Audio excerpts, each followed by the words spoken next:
So here's a historical contradiction people usually avoid talking about. During World War II, both the United States and Germany carried out policies that resulted in severe harm to civilian populations. Germany operated concentration camps that became one of history's clearest symbols of industrialized genocide. The United States also engaged in wartime actions widely debated as violations of international humanitarian standards, including the detention of Japanese Americans in internment camps. And yet, global historical memory treats these two countries very differently. Germany became the permanent historical symbol of wartime atrocity. The United States faced criticism, but did not become globally defined by its wartime policies in the same way. So why did this happen? Because historical reputation is rarely determined only by morality. It is shaped by power, timing, geography, and narrative control. Let's break it down. First, we need to understand what drove each policy. The regime led by Adolf Hitler implemented an ideological system that treated mass extermination as a political objective. The concentration camps were part of a systematic destruction structure targeting Jews, political opponents, disabled people, and other marginalized groups. The Holocaust later became one of the most widely recognized examples of organized genocide in human history. The United States internment policy was also racially discriminatory and widely criticized today. After the attack on Pearl Harbor, Japanese Americans were viewed by the government as potential security risks, regardless of individual loyalty. Thousands of people lost property, freedom, and family stability without criminal conviction. However, the policy was publicly justified as wartime national security containment rather than an ideological extermination program. That difference played a major role in how history categorized both actions.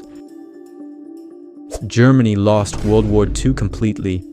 After the war, the country was occupied by Allied forces and subjected to justice mechanisms such as the Nuremberg Trials.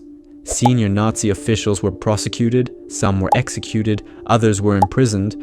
Because Germany lost the war, it had limited control over early international historical narrative formation. The United States was one of the primary victors of the war. Victorious nations rarely face extensive external prosecution because they participate in shaping the global order that follows. After 1945, the United States became the dominant military and economic power within the Western Alliance system. Punishing the United States for wartime decisions would have conflicted with Cold War strategic priorities. Germany is located in the geographic center of Europe. Every surrounding country carries historical memory of German wartime expansion. Post-war German society deliberately embedded historical remembrance into national identity. Holocaust education became mandatory in the German school system. Memorials dedicated to Nazi victims are maintained across the country. Modern German political leadership frequently acknowledges historical responsibility. This continuous remembrance keeps wartime crimes visible in global historical conversation. The United States benefited from geographic isolation. Internment camps were located far from major post-war European political memory centers. Ocean boundaries reduced constant international historical pressure. History survives when victims are able to document and communicate their experiences. The Holocaust generated extensive survivor testimony, academic research, and archival preservation. Many survivors migrated to English-speaking countries where they influenced education, historical scholarship, and cultural media. Cinematic works created by Steven Spielberg helped transform Holocaust memory into a global moral symbol through films such as Schindler's List. Japanese American internment communities experienced a different post-war development. Their primary focus after the war was economic and social reintegration. The population affected was smaller compared to European wartime victim populations. Global narrative amplification occurred much later. Historical memory tends to persist longer when victims have institutional, academic, and cultural platforms for storytelling. Western entertainment media played a significant role in World War II historical perception. Nazi Germany became the dominant cinematic representation of wartime evil. German militaristic symbolism was repeatedly used in global storytelling. Meanwhile, Pacific War narratives often emphasized American military heroism rather than detailed exploration of internment history.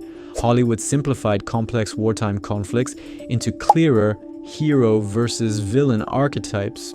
The influence of directors like Steven Spielberg further reinforced Holocaust remembrance as a central global historical symbol. This comparison is not intended to suggest moral equivalence between the Holocaust and Japanese-American internment. The Holocaust represents one of the most systematic genocidal campaigns in modern history. Internment camps were civil liberty violations driven by wartime fear rather than extermination ideology. Both should be historically remembered. However, global reputation differences were shaped by war outcome, geographic positioning, victim narrative amplification, cultural storytelling, and post-war geopolitical dominance. Germany became the primary global symbol of World War II accountability because it lost the war and its crimes defined collective historical trauma.